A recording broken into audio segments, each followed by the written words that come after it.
you guys are doing well. All right, so wanted to work with one of my favorite colors, cover Flamingo. This color is absolutely spectacular. I went ahead and threw it inside this crystal dish. Wanted to be able to show you guys not only the consistency, but how you're going to be able to sculpt with this. So one of the things that I'm always stressing when you are learning to work with acrylic nails is having the right amount of liquid inside your jar, right? So you can see when I fill this dish up, it's only about halfway. You can see when my brush sits inside, it's literally sitting so that when I'm resting my brush inside the dish, it does not submerge more than this. Do not pour it to the surface and create like monomer. That is always going to be a problem. What we want to be able to do is this. You want to be able to come at a 45-degree angle and be able to execute picking up a perfect bead, right, without it sticking to the brush, okay? So, for a lot of people that are learning to work with acrylic, the biggest problem that they run into is they do not know how to release the liquid. They're either bouncing off the sides or swirling it just like this. And then what ends up happening is they water ski across the surface, and then you can see how nasty that looks, right? It's like, it looks like I just picked up a booger. The thing is like, it's not good. It's super dry. It's super nasty. So what you want to be able to do is get a lot of liquid on your brush. And then again, you can see the angle that I'm coming in at. I'm not coming super flat. Don't do this. Don't like set your brush inside the powder and then get it like literally like, like I just picked up this giant like worm bead. Thing is nasty. It's not going to, and not only that, it cakes your brush. So you're going to have to constantly clean. I get asked all the time, how do you keep your brush clean? Well, you have to be able to pick up something that's going to be able to release really, really easy. So whether you're working with my brush, again, which is a size 12, or even something smaller, it's all the same. You need to get enough liquid. You're going to take the center of the brush about right here. You're going to tap one side and then at a 45-degree angle, pull down and then bounce into the surface so that you're going to get a bead that is going to release. Watch this. If I set this down, it's going to release from my brush without, again, running all over the place or sticking to my brush. This is going to be very easy for me to wipe and control. Now, you notice that when I set this down, I'll get this really close. As you can see, this is not really moving. A lot of people that are beginning never have a problem right here because this is dead center, but you can see that I have a little bit of space around the edges, okay? So cover Flamingo is going to set a little bit faster, which is nice. In order for you to get tight cuticle areas, what you need to understand is the angle of attack has to be like this. So notice that my brush is like this, right? I'm not going to set it down like this with the finger flat and my brush flat. I want my brush flat resting inside the crease of my hand so that I could use my index finger to balance. Like a great way to practice is if you're actually holding your hands and getting used to this type of position, right? You can see I'm actually keeping my pinky right here, and then I'm just able to kind of control, right? I don't want to hold the brush out here. There's no control. This is like where you start to get kind of the sewing machine leg bounces, right? The uncontrollable bounces when you're actually holding on. What you want to be able to do is practice, like you can even see holding this. And for those of you guys that are learning how to work, sometimes it makes it easier for me to hold just all three out to this point, and then that way, when I'm balancing my finger, I'm at the right angle, just like this. So what I want to be able to do is, again, I want to submerge my brush, get quite a bit of liquid, and then I want to be able to come down at a 45-degree angle, bounce, bounce, bounce, bounce, and then count 1, 2, 3. And then when I release it from the brush, it is wet enough. All I have to do is touch, touch, touch. So you can see, right? That was a total of maybe like 5 or 6 times. I set it down, I walked it to the corner, I walked it to the corner. Now, if you were doing a smile line, all I would actually have to do is kind of hold the edges, right, and try to get that nice acrylic wall to kind of flow down like a teardrop. You can see, like at this point, if I was to kind of balance out the product and then use maybe this part of my brush right here to lightly kind of touch this back. This is going to allow me to kind of shape in really, really tight smile lines. But you're going to notice the cuticle areas, right? And what we're trying to do, you can see how rounded, right? Rounded and rounded. Even if there is a little bit of space right there, that's absolutely fine because it's going to give you room to be able to file into perfection. So for all of you guys out there that are learning this, right? Don't worry again whether you're able to get it to this point and again, and if the bead runs maybe out towards the side, that's fine. Like for those of you guys that are practicing and you still don't have good, like you're holding the hand off to the side, but you have contact like I do right here, this is great. You're going to be able to come in, tap this off. Again, load your brush, right? Don't do this. Don't get a lot of liquid and just hold your brush on the surface. If you hold your brush on the surface, then what will end up happening is the bead will fall back inside. And then, for those of you guys that are learning, like you'll try to get it. And then like what ends up happening is by the time you end up picking it up, you have this asteroid on the end of your brush, which you don't want. Okay, so to flatten this out, you want to be able to, again, get a lot of liquid, right? Lightly tap, and then again at a 45-degree angle, you want to be able to pull back and then bounce inside the powder. Again, look at the angle, so you're going to notice. Let's kind of bring this, I'll show you guys, I'll bring this to the side so you get a full side view. There you go, like this. Okay, so if again, I think this is a great view because you're going to be able to see the angle of attack. So if I submerge my brush and I'm able to pull down and bounce inside the powder, then you're going to notice that, see this? I keep a little bit of space at the back end, just enough where I could get the very tip of my brush to lightly touch.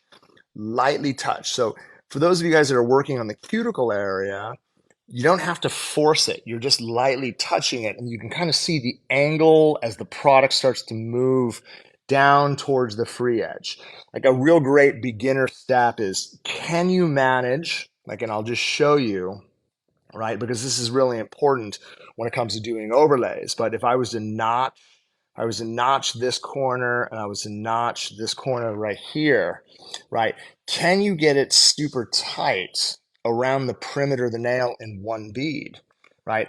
While the product is moving down. This is going to eliminate basically all your problems. When it comes to success with acrylic nails, you have to be able to prep the nail well using a sanding band. You have to be able to apply the product well using, again, the right consistency and the right angle of attack.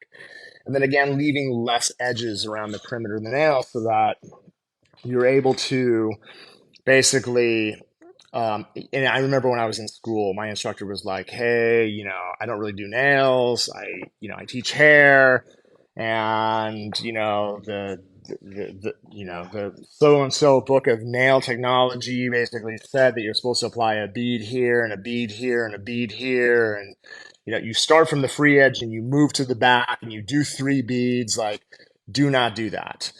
That is old school technique that is absolutely outdated and does not work. If you want to be able to crush it inside the salon, you have to be able to get the product to move, again, with one bead from this point to this point in the least amount of effort. And you have to assume not all nails look like this. If this was a tip that we glued onto the nail, if this was my finger and we glued a tip on, right, you're going to have a tip that looks like this. So the key is to basically get the overlay so that you have tight cuticle areas, you have the right upper arch, you have the right structure so that it leads you to the least amount of filing. Okay. So yeah, I know. Love having teachers who do only hair. We all did. I had the same thing. And, I always say, for those of you guys that are looking to, for those of you guys that are looking to make a huge improvement on your nail application, you're in cosmetology school, you're frustrated, like again, your teachers are there to do an amazing job. Their job is to help you guys pass board. Once you guys pass board, you get your license, then you come to us or you review the education we post online, and we're going to help you guys get to that pro level. Just remember, if you guys like all the information, make sure to smash that like button. Smash the like button. The more likes we have, the more education is going to get out to people who are looking for this content. Okay, so what we're going to do again is go through this and review. We want to be able to, again, get you guys so that when you're back in school, you're going to be able to practice well. I know like a lot of you guys are working with those practice fingers, right, that look like hooks. The nail trainer is a great way to be able to do it. Or what you can do is you can get some full well tips. A great way of doing this, I'll show you another great way of practicing. You can buy full well tips, right, because it's kind of, it's already built out to this shape. And then a great way of practicing is if you have orange wood sticks. I'll show you what you could do. You can take the acrylic, and then what I'll do is I'll just set it here inside the tip, right? So again, for those of you guys that can't afford the hand, you want to learn how to practice overlays, this is a great way for you to be able to create something that you're going to be able to work on. And so you're going to notice that I'm actually going to take this tip and I'm just going to mount it onto a orange wood stick. And the cool thing about this is you could do this on both sides, right? So, right, a great way of practicing is setting up a surface that you're going to be able to overlay. Let's just go ahead and scoop it off here. I'll go ahead and take my orange wood stick, and what I'm going to do is just get it onto the acrylic just like this. Okay, so like this here, right? Again, I would love, and everyone would love to get a nail trainer. Like this is next level. But there's a few of you guys out there right now don't have the budget to be able to do that, and that's absolutely fine. What we want you to be able to do is get you the right tools, like a brush, the right dish, the right powder, the right liquid. Boom. And then you can get some orange wood sticks. You can get these at the beauty supply for really, really cheap. A 500 box of tips is going to run you like 20 bucks. Dude, you have this to go, right? You have this. So how do you practice your overlays? Watch.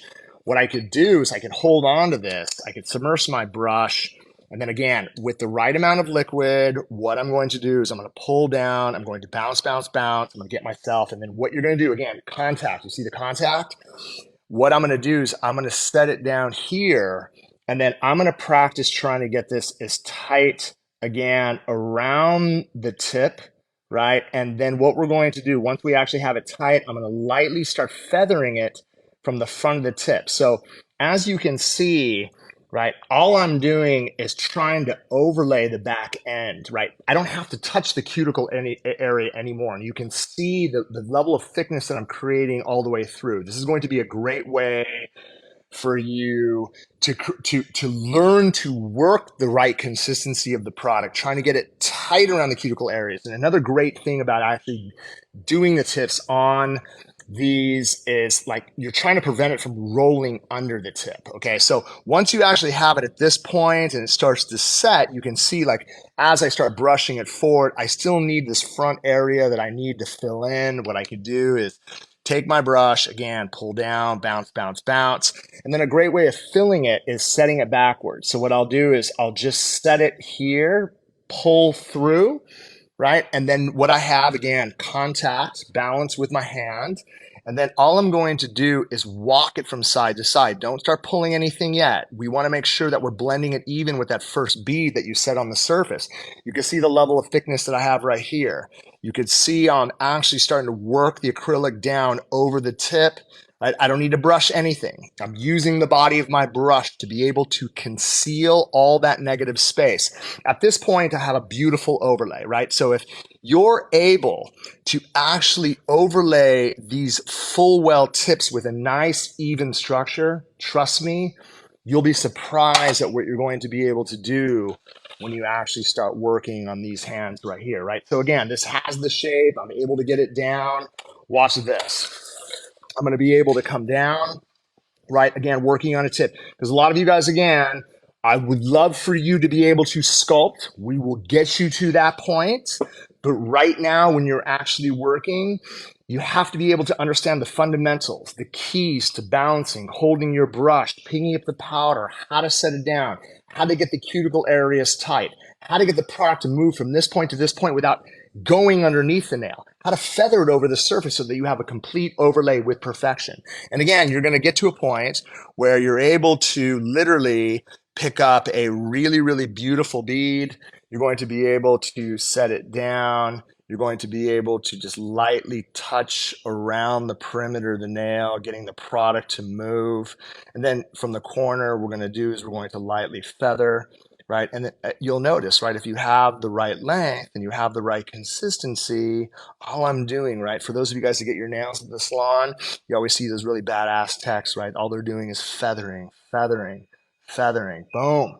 You're able to feather the product over the surface and get a complete overlay like it's nothing. Everything you see out there involves proper technique.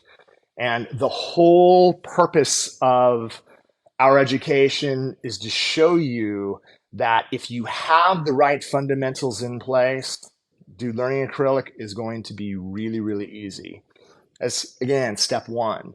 Once you learn how to do that, right, then imagine what happens when you have the right electric filing skills. Imagine what happens when you have the right hand filing skills. Imagine what happens when you have the right gel polish skills. Dude, you become a nail ninja, and that's what we want to be able to get you to. If you guys have any questions, hit me up. If you guys need any information, contact Young Nails, www.youngnails.com.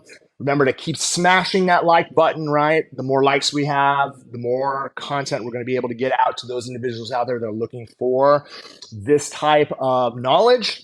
I love you guys much. I'll see you soon. Peace. Subscribe the channel now. Subscribe the channel now. Subscribe to the channel now. Subscribe to the channel.